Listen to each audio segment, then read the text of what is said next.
ಸರಸುತಾಯಿ ಸುಂದರಕಾಯಿ ನಮ್ಮ ಜನ್ಮದಾತೆ ನಮ್ಮ ಜನ್ಮದಾತೆ ತಾಯಿಗಾರ ಮೊಗವ ತೋರ ಕನ್ನಡಿಗರ ಭಾವಿಯೇ. ಕಾವ್ಯದ ಮಾತು ಧ್ವನಿಯಾಗಬೇಕು. ಡಾಕ್ಟರ್ ಪುರುಷೋತ್ತಮ ಬಿಳಿಮಲೆ ಅಭಿಮತ.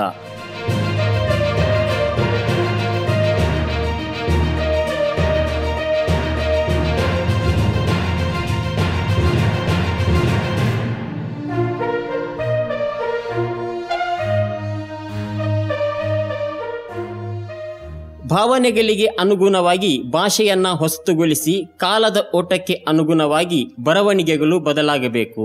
ಕವನಗಳು ಓದುವಾಗ ಪ್ರಶ್ನೆಗಳು ಮೂಡಬೇಕು. ಕಾವ್ಯದ ಮಾತು ಧ್ವನಿಯಾಗಬೇಕು. ಪ್ರತಿಯೊಬ್ಬರೂ ತಮ್ಮದೇ ಆದ ಭಾಷೆಯನ್ನು ಅನುಸರಿಸಿದಾಗ ಆಶಯಗಳು ಪ್ರತಿನಿಧಿಸಲು ಸಾಧ್ಯವಾಗುತ್ತದೆ ಎಂದು ಬೆಂಗಳೂರು ರಂಗಮಂಡಲ ಹಾಗೂ ರಾಷ್ಟ್ರಕವಿ ಮಂಜೇಶ್ವರ ಗೋವಿಂದ ಪೈ ಸ್ಮಾರಕ ಗಿಳಿವಿಂಡು ಸಮಿತಿ ಆಶ್ರಯದಲ್ಲಿ ನಡೆದ ಕಾವ್ಯ ಸಂಸ್ಕೃತಿಯಾನ ಜನರೆಡೆಗೆ ಕಾವ್ಯ 11ನೇ ಕವಿಗೋಷ್ಠಿಯ ಉದ್ಘಾಟನಾ ಸಮಾರಂಭದ ಅಧ್ಯಕ್ಷತೆ ವಹಿಸಿ ಕರ್ನಾಟಕ ಸರ್ಕಾರದ ಕನ್ನಡ ಅಭಿವೃದ್ಧಿ ಪ್ರಾಧಿಕಾರದ ಅಧ್ಯಕ್ಷ ಡಾಕ್ಟರ್ ಪುರುಷೋತ್ತಮ ಬಿಳಿಮಲೆ ಮಾತನಾಡಿದರು. ಕಣ್ಣೂರು ವಿವಿ ಪ್ರಾಧ್ಯಾಪಕಿ ಹಾಗೂ ಕವಯತ್ರಿ ಡಾಕ್ಟರ್ ಕೆವಿ ಸಿಂಧು ಕಾರ್ಯಕ್ರಮವನ್ನು ಉದ್ಘಾಟಿಸಿದರು.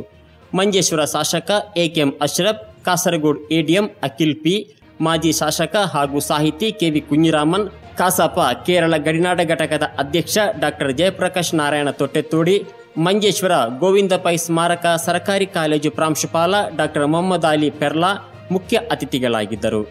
ಕರ್ನಾಟಕ ನಾಟಕ ಅಕಾಡೆಮಿ ಮಾಜಿ ಸದಸ್ಯ ಡಿಬಿ ಮಲ್ಲಿಕಾರ್ಜುನ ಮಹಾಮನೆ ಪ್ರಾಸ್ತಾವಿಕ ಮಾತುಗಳನ್ನಾಡಿದರು. ಗಿಳಿವಿಂಡು ಕಾರ್ಯದರ್ಶಿ ಉಮೇಶ್ ಸಾಲ್ಯನ್, ಕಲಾವಿದೆ ನಿರ್ಮಲಾ ರಾಧಾಕೃಷ್ಣ ಕೆ ಉಳಿಯತಡ್ಕ ಈ ಸಂದರ್ಭದಲ್ಲಿ ಉಪಸ್ಥಿತರಿದ್ದರು.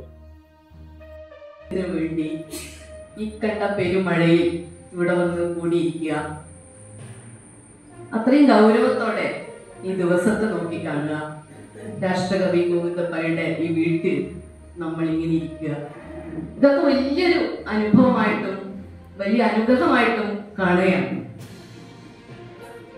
ഭാഷ നമ്മൾ പറഞ്ഞു വ്യത്യസ്തമായ ഭാഷകളിലാണ്, അല്ല വ്യത്യസ്തമായ ഭാഷകളിലുള്ള 10ഓളം ഭാഷകളിലുള്ള കവികൾ ഇവിടെ സമ്മേളിക്കുന്നുണ്ട് എന്നൊക്കെ പറഞ്ഞിട്ടുണ്ട്. പക്ഷെ ഭാഷ നമുക്കറിയാം, നമ്മുടെ ഒരു ആശയവിനിമയ ഉപാധി മാത്രമല്ലല്ലോ ഭാഷ. അത് നമ്മുടെ ഒരു മനുഷ്യ വികാരത്തിനെ പ്രതിഫലിപ്പിക്കുന്ന ഒരു കണ്ണാടി കൂടിയാണ്.